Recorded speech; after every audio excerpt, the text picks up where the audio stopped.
I know this is sudden, but can you stay at my place for a month, starting next month? This utterly unexpected request came from the newly transferred female chief who had suddenly called me in. It was more than enough to throw me into a state of confusion. We're not close enough for me to be living at her place. Excuse me? While I was taken aback, the chief blushed, fidgeting in embarrassment. Through this request from the chief, my life was about to take a significant turn. My name is Thomas Mason. I'm 32 years old and work at an elderly care facility. I've always loved interacting with older folks since I was a kid, being quite the granny's boy. So caregiving is the perfect job for me. However, the caregiving staff at work are mostly women in their 50s and 60s, and there are only 2 men, me and the chief. That's why the chief and I often take on heavy lifting, and I was a little dissatisfied with the unfair division of work. But I can't voice such complaints to female staff. The chief, who was the only one I could rely on, has already passed the age of 65 and will retire. Once the chief retires, will I help everyone with their work? Well, until now, the work was finished because the chief helped me with the work. Such thoughts filled my mind, and I couldn't help but sigh. Then the chief retired in no time, and a 35-year-old female chief was assigned from another department. My name is Kay Scott. Nice to meet you all. When she introduced herself to us, I felt that Miss Scott suddenly looked surprised when her eyes met mine and quickly averted her gaze. Then she continued with her greeting. What's going on? Does she know me? But I don't know her. I started working with a little strange feeling. Unlike the previous chief, the new chief did not seem intimidated by the older staff in their 50s and 60s and was not shy about giving work instructions. Helen, one of the residents is calling you. Please attend to them. Jessica, you left meal assistants halfway to guide someone else to their room, didn't you? Please finish one task before moving on to the next. The new chief was brisk in her directives and closely observed the movements of the caregiving staff, giving necessary corrections. There was no wasted motion in her work, and her directions and reminders were always on point. However, the Queen Bee staff, who had been there for many years, didn't like being instructed by a younger chief. She's acting high and mighty for being so young. She's getting carried away just because she's the chief. Complaints about the chief had become commonplace at work. And for some reason, the chief didn't give me any work instructions. It was as if she thought you can handle things on your own, right? Even without her saying it. Seeing this, the Queen Bee staff members started complaining about the chief again. It's weird how she only gives us instructions and doesn't say anything to Thomas. She's probably just buttering him up because he's a man. Pathetic for a chief. Whenever I was in the staff room, I could always hear people bad-mouthing the chief. I was getting wary of hearing it, so I started spending more time chatting with the residents and less time in the staff room. However, being out of the staff room meant my paperwork wasn't progressing at all. I was getting tired of feeling like I didn't have a place at work, and my work was not moving forward. That's why I asked her for instructions. What should I do? Is there any work that I can handle? After saying that, I approached the chief on my own. Then finally the chief said to me, "All right, then do this," and started to assign tasks to me. But the tasks given to me were things like changing sheets and cleaning the floors. It was obvious that these tasks were not caregiving duties, just odd jobs. Seeing me accepting these tasks from the chief, the Queen Bee staff members started bad-mouthing the chief again behind her back. That chief, she's definitely pandering to men. Changing the work she assigns based on gender and age, she's really a wicked woman. The behind-the-back talk from the Queen Bee staff members was only increasing day by day. I started racking my brain about how I could improve the relationships at work. During such a time, I was called by the chief to the conference room. Did I do something? I couldn't think of anything. Well, it doesn't matter. Since I was called by the chief, I might as well discuss the interpersonal issues as well. As I was walking towards the conference room with various thoughts, I noticed the chief fidgeting with an unusually embarrassed look. When I asked, is there something you need from me? She just kept looking down without saying a word. While I was watching the chief with curiosity, she finally opened her mouth. I'm sorry for the sudden request, but could you stay at my place for a month next month? What? I was confused by the sudden, unexpected request from the chief. I'm going on overseas training, so could you look after my cat for me? Saying so, the chief handed me her house keys, fidgeting with a bashful look. Ah, so that's what this is about. Although I understood, I felt a strange sense of urgency about this unexpected request from the chief. Why me? Aren't there other people you could ask? When I asked the chief that, she looked at me with a blush and said, "There's no one else I can ask. That's why I'm asking you, Thomas," and gazed intently at me. Looking at the chief's embarrassed yet serious sighs, I couldn't refuse. Well, if you're okay with me, I'll do it. As I muttered that, the chief's face lit up all at once. "Really? Well, I'm counting on you next month then," she said. Now back to work, and walked out of the meeting room with a spring in her step. I could only stand there, dumbfounded, watching the cheerful figure of the chief retreat. No matter if she didn't have anyone else to ask, why me?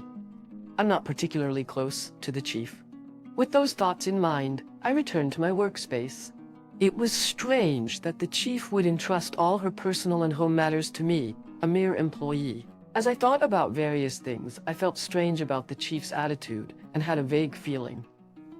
At the end of the workday, I decided I had to refuse the chief's request and stayed behind in the office. However, the chief was caught up in preparing for her overseas training. She was discussing the training with the office staff, receiving explanations about the flow of the day, meeting up with the translator, and so on. In our nursing home, there is an annual overseas training program for caregivers, nurses, and dietitians. They visit countries known for their advanced welfare systems, like Sweden, Denmark, and New Zealand, to observe and learn about their caregiving techniques in local hospitals and elderly homes. Usually, experienced employees attend to reflect on their usual caregiving tasks, but it seems that they couldn't gather participants this year. And apparently, the caregiver who was supposed to go suddenly couldn't make it due to a family matter.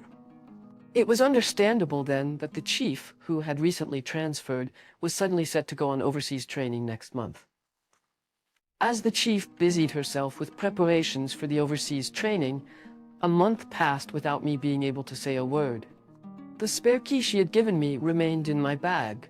The day before the chief's overseas training. Is she really going tomorrow? As I stared at the key I had received from the chief and thought about various things, the chief, who was about to go on her overseas training the next day, called out to me. "Could you drop by my place after work today? From tomorrow, I'll be relying on you to take care of my home daily." Upon hearing the chief's voice, I ended up having dinner at the chief's house after work that day. For some reason, although I should be visiting the chief's house for the first time, the apartment building seemed vaguely familiar.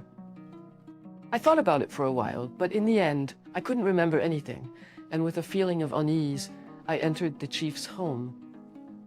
As soon as I stepped into the chief's home, something black flew across in front of me. What? As I stood there in surprise, the cat, which had been on top of the cat tower until a moment ago, dashed into the depths of the room with great speed. She's incredibly shy around people. She's never let any visitors touch her.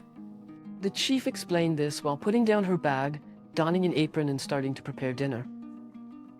Wait a minute, I've never owned a cat before. There's no way I can take care of one that's so timid.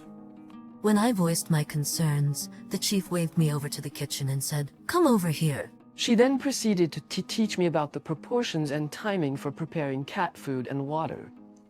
She even showed me how to clean the litter box. But even if I understand how to take care of her, I don't think I'll be able to bond with her. When I voiced this concern with a sigh, the chief responded, "You don't have to force yourself to get along with her. Just make sure you feed her and take care of the litter box. That's all you need to do." I was overwhelmed by the chief and reluctantly said, "I understand." I learned only the basics of cat care from her. Then the chief hastily cooked dinner for me and left early the next morning for an overseas training program. The next day I continued with my regular work as usual. Today as well I was busy with work, and before I knew it, it was past the regular time. Oh no, I have to take care of the cat. I exclaimed and quickly stood up, hastily clocked out, and headed towards the chief's house. When I arrived at the house, a swift black figure dashed past me. Looking up, I saw a cat tower next to the front door, and from it, the cat jumped down and fled into the room. Is it okay to jump down from such a high place? If this continues, she'll eventually get hurt. Saying so, I went into the room to replenish the cat's food and clean the litter box. As I did this, the cat was watching me intently through a gap in the sliding door of the bedroom. Come to think of it, I hadn't asked the chief for the cat's name. I took the liberty of naming her Fluffy and tried to beckon her over, but the cat hissed in intimidation. I worried that this situation might be causing the kitty some stress. I said to her, "I'm going home now, make sure you eat your food," and left Chief's house. For about a week, I went over to Chief's place daily. The cat seemed to find it strange that I, a stranger, not its owner, was visiting the house every day to feed it and clean its litter box. Slowly, she started venturing out from behind the sliding door of the bedroom, tentatively sniffing my bag. However, she would jolt and retreat back to the bedroom whenever I moved. Despite this, I felt like I was gradually closing the distance with the cat. In order not to startle her, I'd carefully place a treat in front of her, keeping my movements to a minimum. Then, even though she'd contemplate returning to the bedroom for a moment, she'd sniff the treat and take a bite. With such persistent efforts, the cat started to come near me. She would sniff the hem of my clothes, back hunched in caution. She would surely bolt at an incredible speed if I made any sudden move. I was unable to move, frozen in place for several minutes. But today I started work early at 7 a.m. and worked overtime. I ended up missing my lunch break and was famished. I desperately wanted to eat something, but I couldn't move. My hunger eventually won over and I decided to move slowly. The chief had previously told me, you can eat anything you find in the house. I got up as if in slow motion and went to the kitchen. Then I opened the refrigerator and scanned its contents just with my eyes. For some reason, the cat did not run away, but slowly followed me, then just sat there watching me. I couldn't figure out what to eat, so I pulled out a fruit jelly that the chief had bought and placed it on the table. The cat, from under the table, looked up at me curiously as I sat there eating. I sat there eating the fruit jelly for dinner. With all of this going on, I naturally became closer to the cat, and before I knew it, she didn't run away even when I touched her. In fact, she began to rub against me and purr. I had no idea why I was so favored, and of course I couldn't ask the cat. I was filled with a sense of wonder, as I'd never touched a cat before. I was fascinated by how soft and comforting the cat was. Without realizing it, playing with Chief's cat had become my only source of comfort after a hard day's work. Today marks the final day of the Chief's overseas business trip. As always, I looked forward to playing with the cat and headed over to her house. Unusually, the cat was waiting for me at the entrance. Welcome party, thank you," I said to the cat, giving it a scratch. As I was doing so, I felt something odd on my hand. What's this? Was this here before? I thought to myself, feeling the cat's belly once again, and there it was, a lump small like a marble. I don't know anything about cats, but the thought of the cat being sick filled me with anxiety. In a panic, I looked for a 24/7 veterinary clinic and rushed there. To my surprise, the vet's eyes widened in shock. This seems to be a skin tumor. At this size, it would be very difficult to find unless you're frequently touching and checking the cat's body. Good find, he said. With a reassuring smile, he continued, given the small size, we can likely remove it completely with immediate surgery. We'll have to look at the pathology report for certainty, but we should schedule the surgery as soon as possible. Despite being a popular clinic with a 1-month waiting list for surgeries, it turned out there had been a recent cancellation, so I could butt the surgery. I scheduled the surgery right there, and given my worry about the cat, I decided to stay at Chief's house for the night. This house had felt familiar somehow, but it wasn't a place I knew.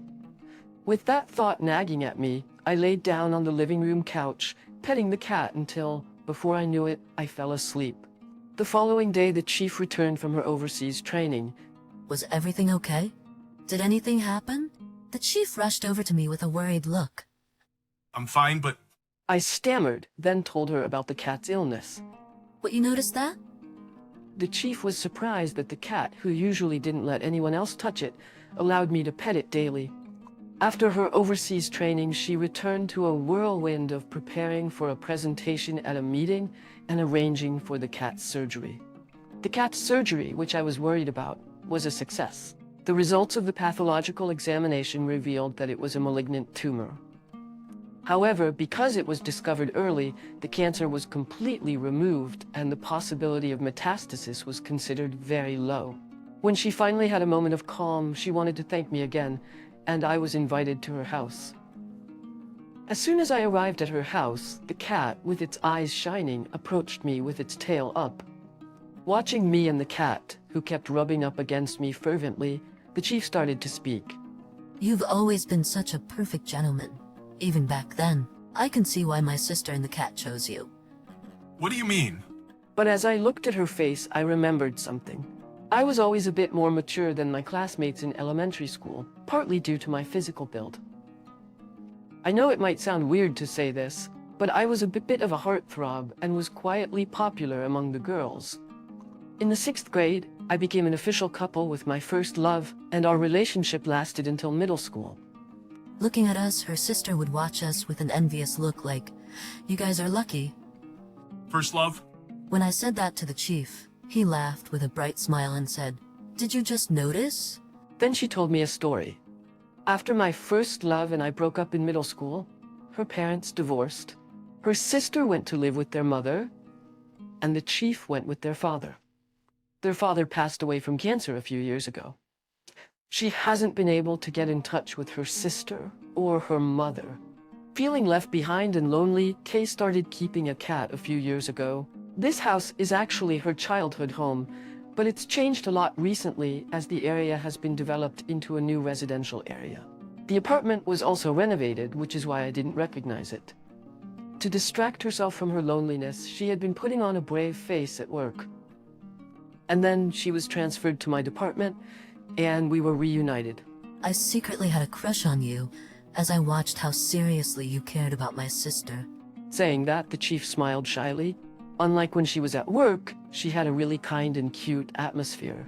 I felt an electric shock course through me, blindsided by this unexpected revelation of our past connection. From that moment, I found myself frequently visiting her house to see the cat. You've done so much for the cat. It's gotten much better thanks to you. I can't thank you enough. She repeatedly expressed her gratitude, to which I replied that I wanted something in return. When she asked what I wanted, without missing a beat, I pointed towards the entrance hall and said, I'll take that. She looked confused until I held up the spare keys to her house. This is what I meant. Understanding dawned on her, and her cheeks flushed a sweet pink. She was so cute that I hugged her. From that day on, our relationship officially started. Just keep it quiet at work, okay? She asked shyly. I noticed a softening in her personality since we started dating. Hasn't the chief been particularly nice to us lately? Maybe something good happened? Has she got a boyfriend now? As I watched her laugh off the remarks from the Queen Bee staff, I felt a sense of relief and couldn't help but smirk. I hope you enjoyed the story. Subscribing to the channel can be a great motivation for us. See you in the next video.